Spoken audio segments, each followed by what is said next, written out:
Pour beaucoup de Français, il est encore trop tôt pour formuler des jugements définitifs. D'après Ondage Lab pour BFM TV, plus de 50% ont pris Emmanuel Macron au mot lorsqu'il leur demandait, il y a quelques semaines sur TF1, d'attendre 18 ou 24 mois pour le juger.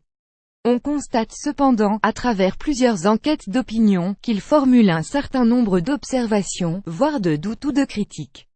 À arriver au pouvoir, le président de la République était porteur d'une double promesse idéologique, avec le et droite et gauche méthodologique, avec le renouveau des pratiques, des profils des élus, etc. Sa première promesse suscite encore des interrogations. Bon nombre de sympathisants de gauche ont le sentiment que la politique menée est trop à droite.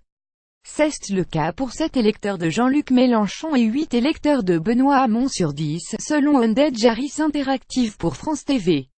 Si ceux de droite ont reconnu avec satisfaction un bon nombre des marqueurs que leur famille politique n'a pas su ou pas voulu mettre en œuvre dans le passé, ils ne jugent pas pour autant la politique menée comme de droite.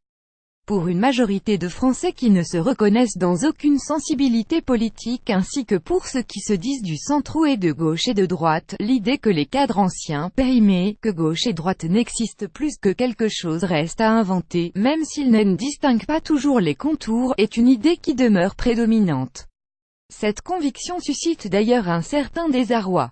Avec la disparition du monde ancien, ces Françaises-là ont perdu leurs repères, et il n'existe pas vraiment de nouveaux cadres communs pour juger de la politique menée.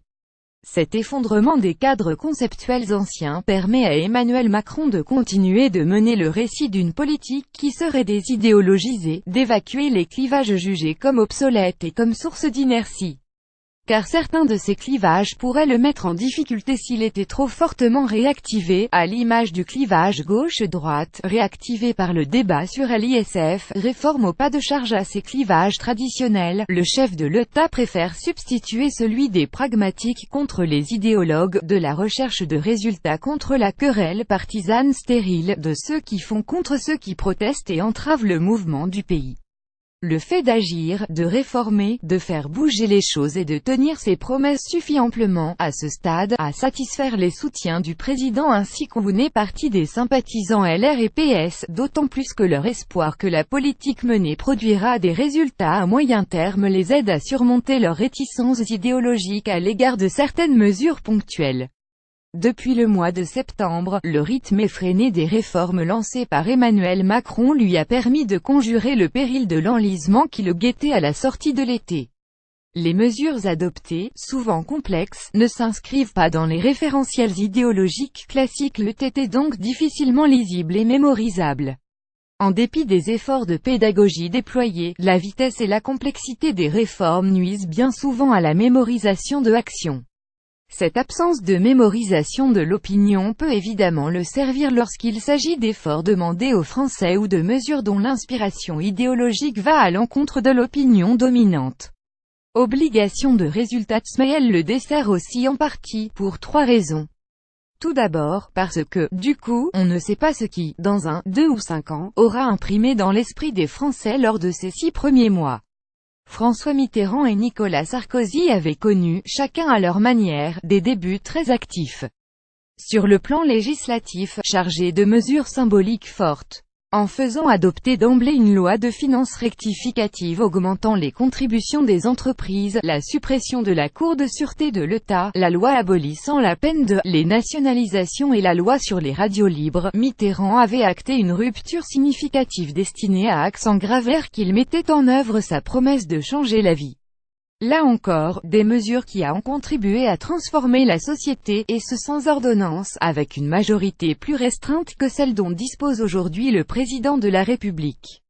Sarkozy, lui, avait fait voter la loi TEPA comprenant notamment la défiscalisation des heures supplémentaires et le fameux bouclier fiscal, la réforme des universités, la loi sur la récidive, la loi sur le dialogue social et la continuité des services publics, le tout à un rythme soutenu, destiné là aussi à acter la fameuse rupture qu'il avait préconisée.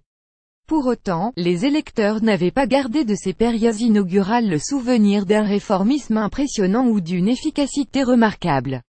Le tournant de la rigueur pour Mitterrand et l'absence de résultats pour Sarkozy et n'était sans doute pas étranger, mais il n'explique certainement pas tout. Un grand activisme réformateur ne se traduit pas nécessairement en mémorisation durable. Le président actuel fait manifestement le pari que les résultats qui ne manqueront pas d'arriver permettront d'éviter cet écueil. Après tout, peu importe que les Français retiennent l'ensemble des mesures prises, s'ils peuvent constater, à la fin, que l'objectif est atteint. La personne surexposée. La deuxième difficulté à laquelle la vitesse et la complexité exposent le président, c'est que ne surnagent dans l'opinion que les mesures les plus clivantes, les objets politiques les plus chargés d'histoire, comme l'ISF par exemple. On observe en effet que ces réformes pèsent de manière disproportionnée sur la manière dont sa politique globale est perçue, et ce, plutôt à détriment. Cette méthode l'expose enfin à une troisième difficulté: le déficit de cadrage de la politique menée. L'insuffisance de pédagogie et d'explication conduit un grand nombre de Français à se déterminer en fonction de ce qu'ils perçoivent de sa personnalité. Ces moindres faits et gestes prennent donc plus d'importance qu'ils ne le devraient et donnent même une coloration politique à l'ensemble de actions. À ce titre, on constate que l'arrogance, le sentiment qu'il ne comprend pas bien la vie des gens d'en bas, voire l'étiquette de président des riches que lui accolent ses opposants, commence à devenir un handicap. Ce ressenti quant à ses traits de caractère masque donc en partie les mesures sociales de gauche qu'il initie. Un pari. La méthode Macron conserve pourtant quelques avantages, notamment celui d'utiliser à plein un capital de confiance dont le président sait que, quoi qu'il fasse, il ne sera pas éternel, mais qui lui a permis de faire passer sans encombre des mesures qu'il juge indispensables et qu'il aurait sans doute eu plus de mal à imposer plus tard dans le quinquennat. Macron se donne le temps nécessaire pour bénéficier à plein des effets bénéfiques des réformes engagées, dont certaines, à l'image de la réforme de la formation professionnelle, mettront du temps à produire leurs effets. Il utilise pleinement le levier de la fidélité à ses promesses, à un moment où celle-ci est encore suffisamment fraîche dans les mémoires pour que nul ne puisse lui contester sa légitimité à agir résolument. Enfin, il exploite à plein la fragmentation des oppositions, l'absence d'alternative, et la résignation sans doute temporaire de ses opposants idéologiques.